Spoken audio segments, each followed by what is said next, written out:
Larson here, and I'm at the photo booth with a smattering of stuff that I managed to acquire over the last week or so. Sadly, outdoor flea market season is over, so until there's an indoor one, I'm stuck with stuff that I acquire from shops or local trades with other collectors or random finds at, wherever I pick stuff up, wherever you see vintage toys in your neighborhood. Anyway, starting off right up front here, we've got vintage Storm Shadow. He's a little yellow. He's in good shape. I've got him standing on, I think this is Muskrat's kickboard thing that he kickboards through the swamp with. I'm not really sure why any military guy would come with a kickboard, but I couldn't find my stand, so I threw him on that. It didn't come with him. Anyway, he's a little yellow here on the front, but overall he's in good condition. Probably need to put a new O-ring in him. But I was assured when I was looking through the box and saw this that the seller assured me that he, quote, came with all of his original weapons, and he's pretty close. He's got his nunchakus, he's got both of his long sword and his short sword in his backpack here, but the bow he has is not the right bow. But as far as I was concerned, you know what? Close enough. I'll take it. His Cobra symbol's still good. And he's not that discolored. I've seen far worse than that. But overall, pretty good shape. All the parts where he's not broken or anything. So anyway, up next is we got Remco SWAT Cats. Remco SWAT Cats. Honestly, I don't really know anything about the show. I'm pretty sure there was a cartoon in the 90s there. I didn't watch it or anything. Hanna-Barbera. Cat in a flight suit, flying fighter jets. I don't know. It's a cool figure. I've always been drawn to pilots, and I'm a cat person. So good enough for me. I'm sure you guys, I'm sure someone knows more about it than I do. I haven't Googled it yet or anything to really know too much about it. And I'm probably not going to. It's a cool figure, and it's in good condition. So I grabbed it. Over here we've got Gabriel. This is Scout from the old Lone Ranger figure line. If you follow me on Instagram at Toy Galaxy, you'll know that I do like the old Gabriel cowboy figures. I have a couple of Lone Rangers. I've got a couple of Tontos, and then Zorro and a few of the others. The horses are a little harder to find than the actual figures. This one's going to need some cleaning, but he does have some of his bridal gear here.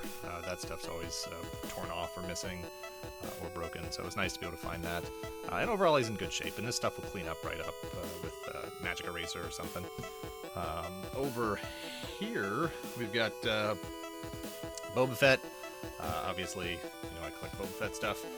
This one is it's from the year 2000. It's the 300th edition Boba Fett, which I don't really know how accurate that was as far as it being the actually 300th figure that they produced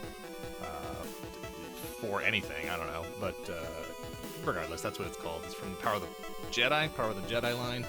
And it's pretty cool. I'm not a huge fan of, the pre-posed stuff, but that's sort of where they were at with this. It's actually a pretty nice 3 3/4 inch figure. Cape's a little big for my preferences, but this is the Empire Strikes Back version of his outfit. I did already have one. This wouldn't be the he's missing his pistol over here. I did already have one of these, but I had to grab it because the color didn't seem right to me. This is the one I had, and I'll have to look it up and see if there's actually an official variant version. I'm not, to my knowledge, that I don't know that there is. I don't know that they produced it more than once. This may just be faded or discolored or something. Maybe somebody had it in the window in the sunlight a little too much. I don't know, but it wouldn't be the first time I had more than one of the same Boba Fett. Over here we've got it's Kotobukiya, but Square was also part of the licensing there when they were putting them out. From Final Fantasy VIII, it's Odin. This is actually the 3rd time I've owned this figure, and it seems like every time I buy it, the same thing happens. Just a production flaw. There it is. The cape just always breaks off. It's got this connector here, and the piece that they built onto it, a little bit of putty crammed in there. Oh look, it's still breaking. Every time this piece breaks off in here, it's practically impossible to find loose, unbroken. It's such a cool figure. It's such a cool design, especially for when it came out. There just wasn't a lot of stuff that had that kind of detail, and certainly not a lot of stuff from actual video games. So it was. This was the version that comes single pack without the horse. But I've always dug this figure a lot. Love the sword, love the head, love the game. But I just, man, you know, the cape looks cool, and I'm gonna have to find some other way to reattach it to him to hopefully make it a little bit more permanent. Over here we got a couple of Cyberforce figures, part of Image, Mark Silvestri's line, Mark Silvestri's book that he put out through Image back in the 90s. I've never been a fan of the book, but, you know, these figures are cool enough. Buzzcut, I think this guy's name is. All three of his extra arms here are articulated. He's got a waist. And these are obviously tiny little figures. And then I believe this is Major Striker.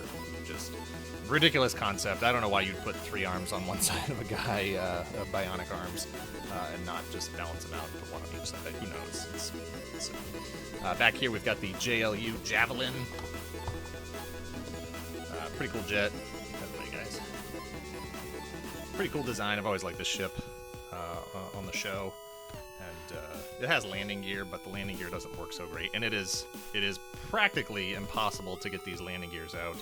And once you do get them out, they don't actually hold up very well. I think it's electronic. I'm gonna have to throw some batteries in there and see if it works. It does separate so that Batman can go one way and Robin can go the other way. Or maybe it's Batman and Green Arrow. I don't know. There's no reason that Superman or Wonder Woman should have to fly around in this thing, although I know that they do on the show. It's just a cool design. It's got, you know, 2 cockpits here. One in the front, one in the back. And seatbelts! Love seatbelts. Love when stuff has seat. And then these pivot for different, I don't know, takeoff and landing. Anyway, it's a cool ship. I like it. In the back here, we've got... Oh, let me reframe.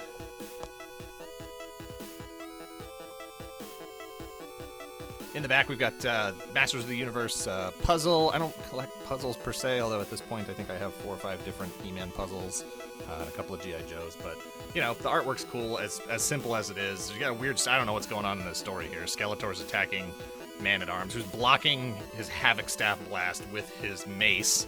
And then He-Man's back here on the Dragon Walker, just all chuckles and smiles. I don't know if he's sneaking... I can't imagine he's sneaking up on Skeletor. That's not exactly a quiet vehicle. But they look like they're having a grand old time, getting ready to take him out. And I don't know, maybe Man-at-Arms is waving him off like, yo, He-Man, I got this. And he's like, all right, man, you do you. And I don't know what's going on there, but it's a cool puzzle, cool piece of art. And then lastly, we've got a box of G.I. Joe cards here from the year of 1991. Right, 1991.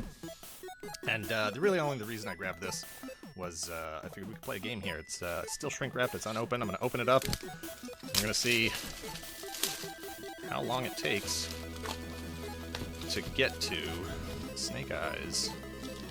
Pack 1. We got Airtight, Storm Shadow, Psych Out, Clutch, Cover, Tunnel Rat, Honor Roll, Astro Viper, Cover, Tracker. Oh my god, I'm shocked. Scarlet, Cover, General Hawk, Cover, Sludge Viper, Hit and Run, Cover, Red Star. What is happening here? What is going on? Cobra Commander, Cloud. Beside himself. There. All right, this kind of counts. We got a Snake Eyes cover, but it's not actually the Snake Eyes card. Firefly, Cannon, Cover, Thunder, Payload, Dusty, Viper. There it is. Snake Eyes. All right. That didn't take long. It took longer than I expected it to, but it did not take long. And then I can see right here on the box, this is version 2 Snake Eyes. This is version 4 Snake Eyes. Yeah, version 4 Snake Eyes. So there's other Snake Eyes cards in there, and then obviously you're going to have a ton of covers. But there it is. Didn't take long. Got my money's worth. That was blessed. Anyway, thanks for watching. Please subscribe so you don't miss out on future videos just like this one. Let me know in the comments below if you've picked up anything cool lately. Thanks. Later.